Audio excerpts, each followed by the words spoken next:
Next to Tunisia. Tunisia is both a country of origin and transit for migrants. Previously, it had been a country just of transit, but what we've seen in the last number of years is that young Tunisians are now to the point where they're actually even making their own boats to even try and get across the Mediterranean Sea. Since 2017, the number of Tunisians attempting to reach Europe has increased significantly. They are now the second largest cohort of migrants arriving in Italy, making up more than 17% of the arrivals in 2022. And there are a number of reasons that are contributing to this, but political instability is one of them, as well as rising inflation, food shortages, high levels of employment, particularly for young people, and access to food and resources more recently has become increasingly difficult for migrants. So even accessing basic commodities has become difficult.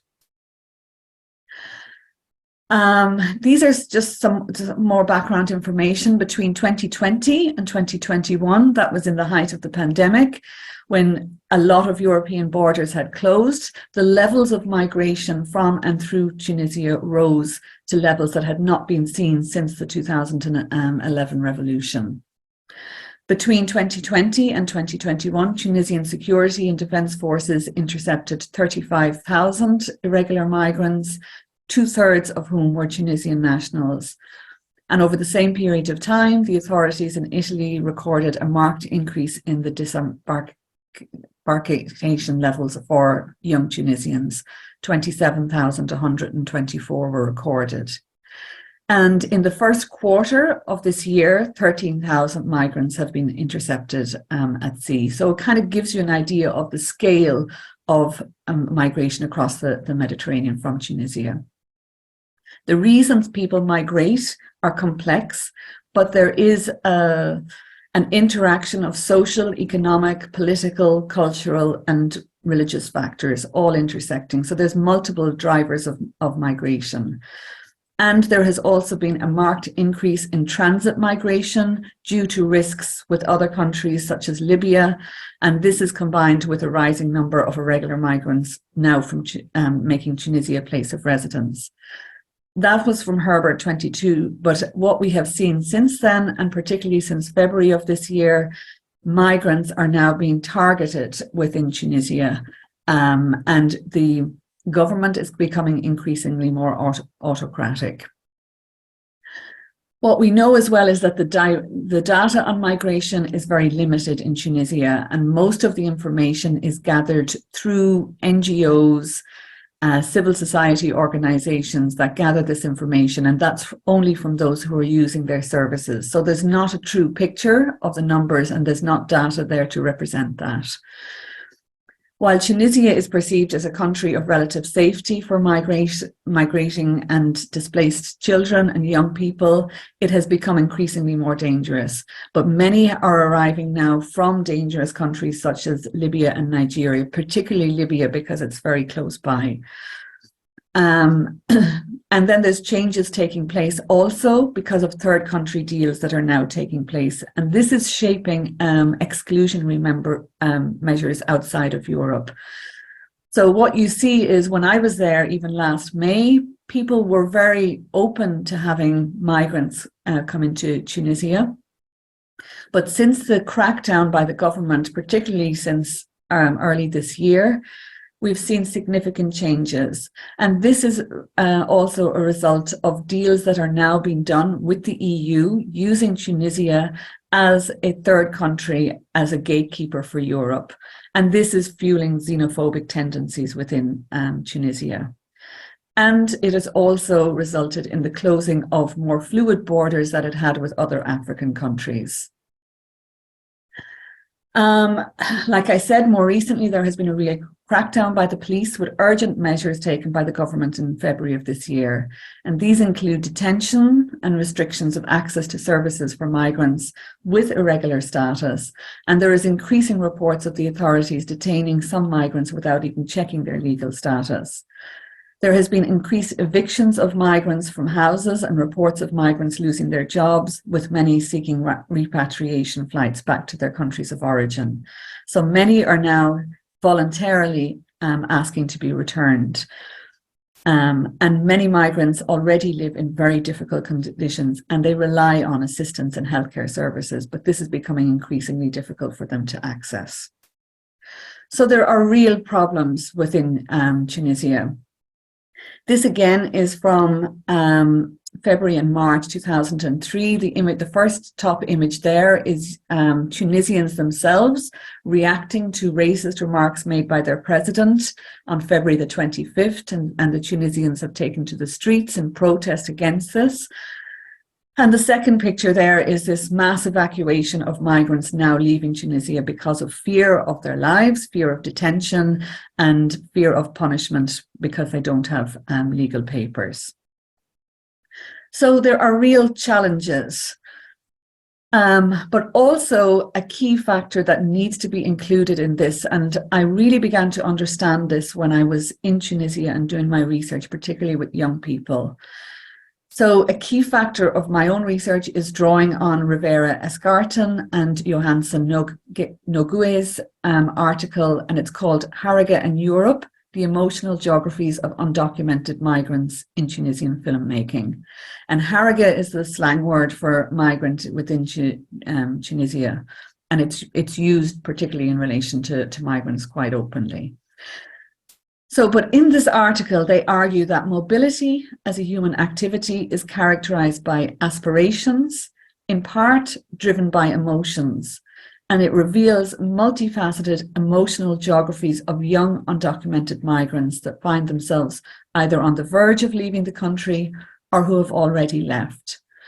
And I really got a sense of this from young people when I was there, even those who were working within NGOs, who had good jobs. They had a real desire, a deep emotional attachment with Europe and a real desire to get there. And this is fueled by a number of different factors. Young Tunisians find themselves in a very contradictory space around their identity, because on one hand, they're living with family values that are very traditional, very embedded in their religious values and their religious practices. And on the other hand, they're exposed through social media to everything that signifies freedom and liberty within a European context. And this is really driving the emotional geographies of young people. But this isn't really represented in the research. And for me, I think this is an important factor. It is the lived experience, the lived emotional experience of why people migrate.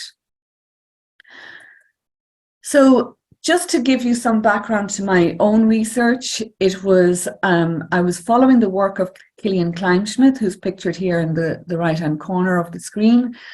And Killian's work was very much focused. He worked for the UNHCR for over 30 years as an aid worker, but also as a diplomat. He was the person responsible for the management of the Zaatari camp in Syria, in Jordan, over the border from Syria at the peak of the crisis in Syria. And during that time, he began to question the way humanitarian assistance is provided. And the reason he did that was because he said for the first time, they had access to a main road, they had access to clean water, they had access to medical services, they had access to all of the tents that they needed for the camp. And he said, yet at the same time, he said, there was complete disarray in the camp, and there was violence. Their aid workers were being attacked when they were going into the camps. And he wanted to find out what was going on, because he said it was the first time they actually were providing everything in a very effective way, and he couldn't understand why there was so much discontent in the camp. So he started doing some research, and very quickly he said that he found out that the UNHCR's interpretation of the space was very different to what the Syrian refugees' interpretation of the space was. And he said what they were providing was standardized procedures where you queue up every 2 weeks for your ration of food, they provide you with enough water, they provide you with your tent. But he said at the same time, he said, we were the ones who were deciding what they eat, when they eat, how much they eat. So he started working with what he called the kind of mafia in the camp. And he started negotiating with them. And they said, what we want is not what you're providing. We want a space that resembles a home. We don't want this standardized practice. So what they did, having conducted the research, Cillian brought in City of Amsterdam, people like Google, and people with expert knowledge in urban planning. And they started to transform the camp from a camp to a town. So they started building supermarkets where people could go and buy their food with vouchers rather than queuing up every 2 weeks for their ration of food. That's just one example. Another example is they provided space for people to start growing their own vegetables. And now this camp is a thriving town where people have set up. I mean, if you walk down into the camp now, it's like walking into a huge marketplace. There's businesses, there's people who have moved from Damascus to this camp to actually have a more productive business. But Cillian's idea is that we need to be doing this when we're providing humanitarian assistance, or when mass people are displaced. We need to be providing better solutions, and we need to be providing sustainable solutions and fluid solutions in relation to mobility, where people can come, they can live there, and they can return to their own country if they want to, or they may stay and settle in this place.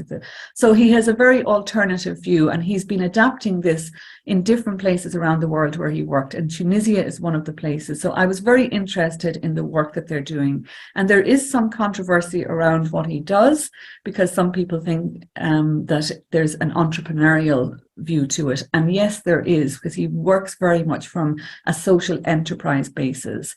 So he's working with young Tunisians, rather than making the journey across the Mediterranean Sea, let's see how we can work with you about creating your own business here in Tunisia. And they work and accompany them. They provide expert knowledge, but they use the word accompany because the person, either the young Tunisian or the migrant, as the case may be, is the person who actually has control over that decision-making process about how they develop their business. And they work with experts to help them and give them some small amounts of money to start up these own businesses. So that's kind of a background to the work of the organization. So I was very interested to see how they worked within a Tunisian context. So my research involved going from the north to the south of Tunisia and visiting various different offices of theirs and various different projects. So it included La Marsa, Tunis, Zeus, Sfax, Tatooine, and Zarzis. And Sfax and Zarzis are two of the key areas, as you can see from the map here. The Lampedusa is where the red star is there, and you have three main routes. One is from Mahdia, one is from Sfax, and the other is from Zarzis. I also conducted 13 face-to-face interviews while I was there, and I was allowed attendance at their internal meetings, which was quite a new experience for me, because they switch between French and English and Arabic, sometimes almost in one sentence. So it was very interesting to see the dynamics and follow the conversations and the meetings. I also was allowed to visit a number of the different projects that were supporting integration and solidarity with migrants and young people, and also look at the work that they're doing, particularly with forced returns, or where boats may have capsized and people are washed up and they're working on the front line trying to rescue people. Also integral to their work was this idea that they had this buddy system, and the buddy was somebody who was the connection between the organization and the migrants, or the organization and young Tunisians.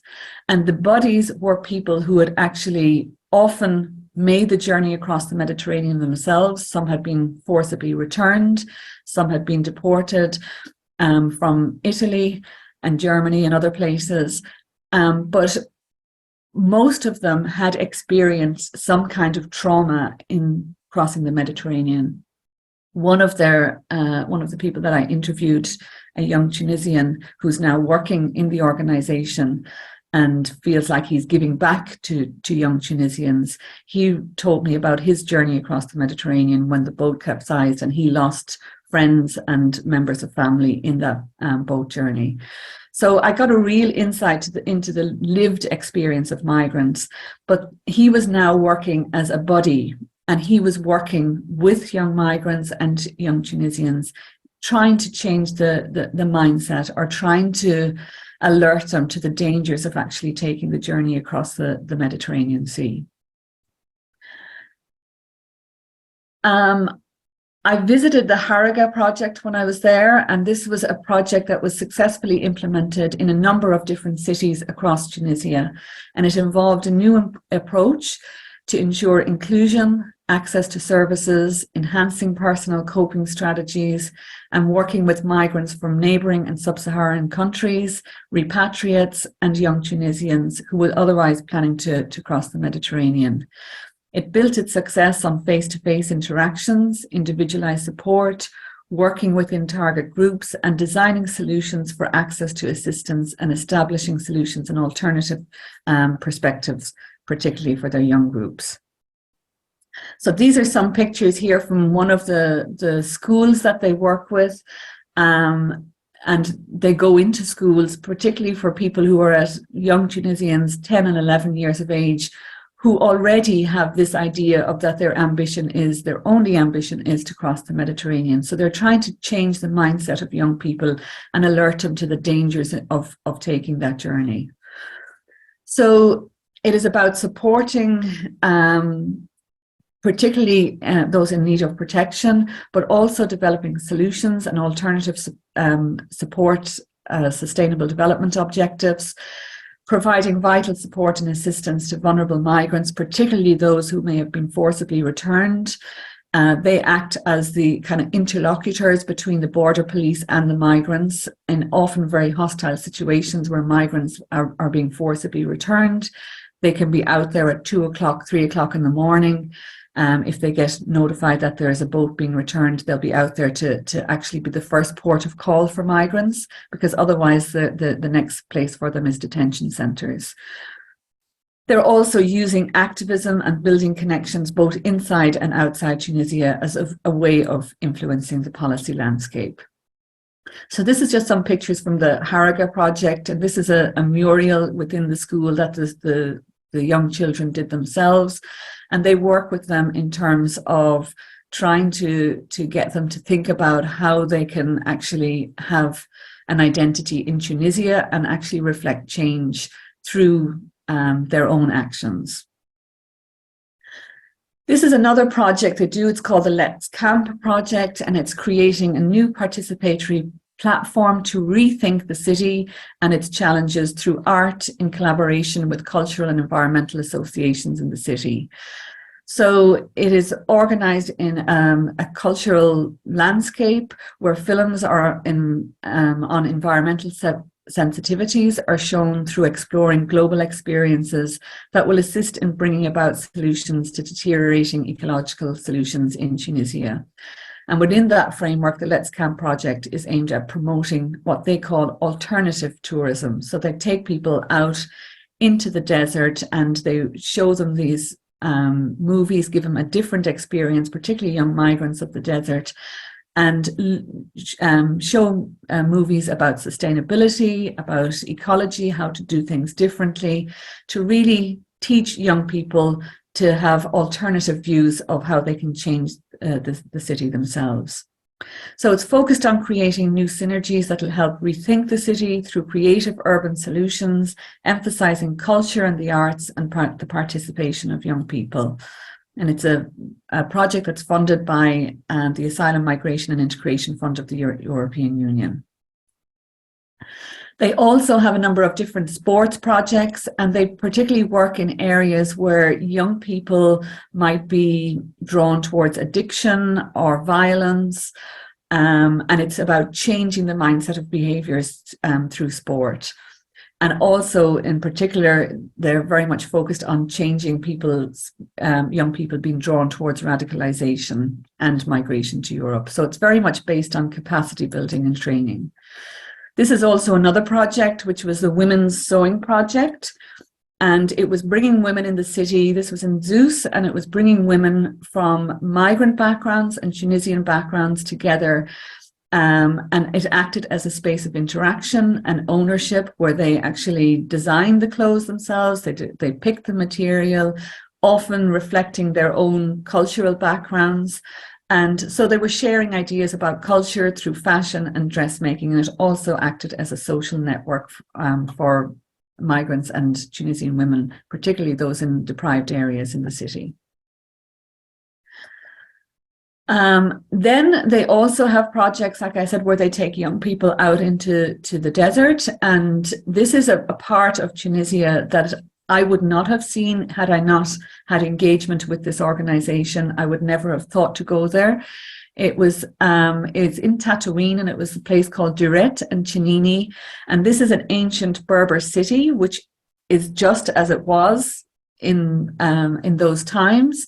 And they keep it the way it is. And they're working, this organization, Switchboard, is working with locals living here to transform it in terms of tourism, but doing it in a very sustainable way, and one that does not interfere with the historical context.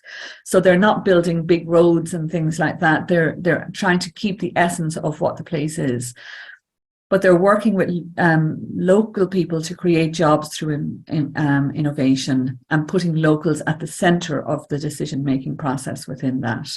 And part of that then is that they take young people out into this area, and they do workshops with them, really getting them to think about how their identity, their culture, and celebrating their culture, and also how they can bring about their ideas into their cities when they return.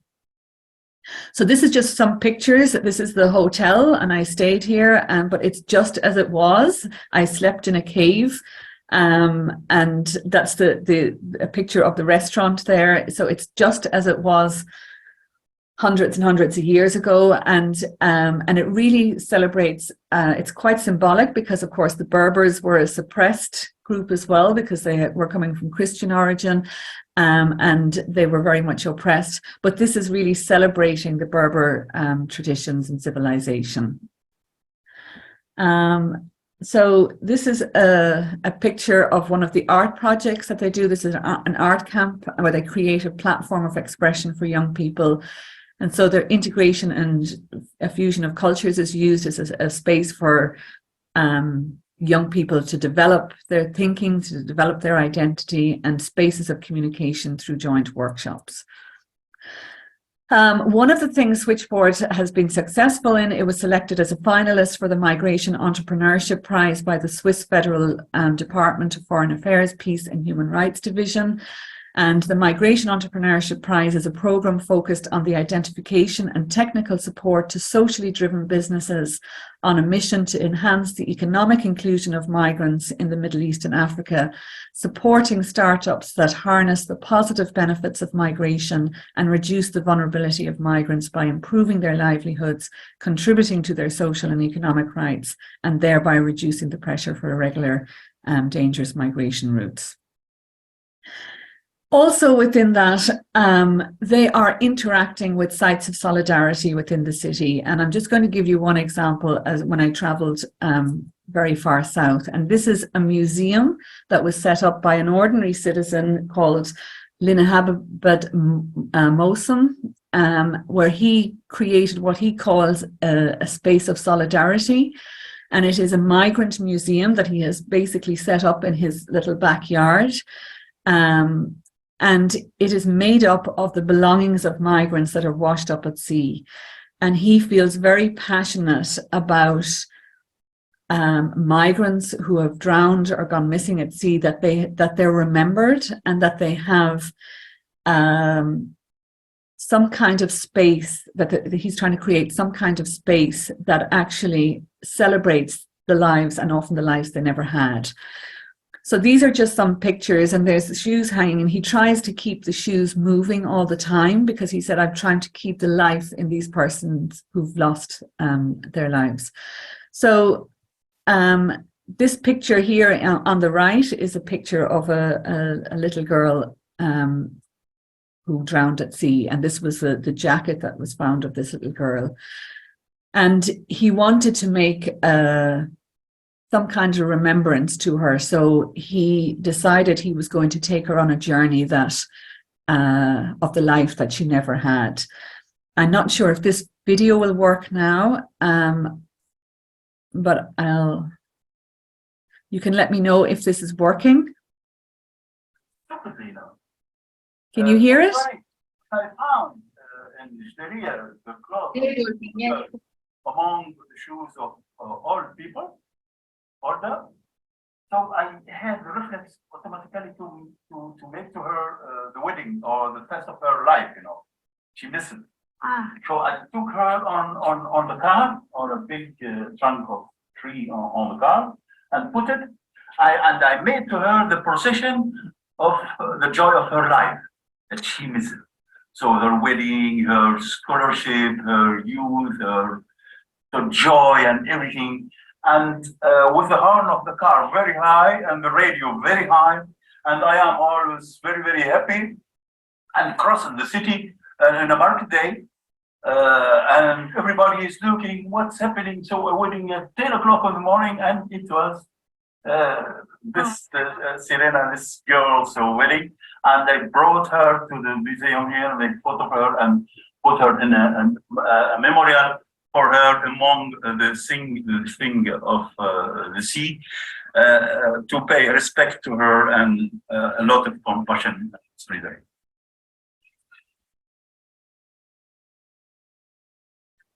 So also, that's just one of the stories he told me. He's also a poet. He's written very passionate poems about migrants as well, and the deaths of migrants.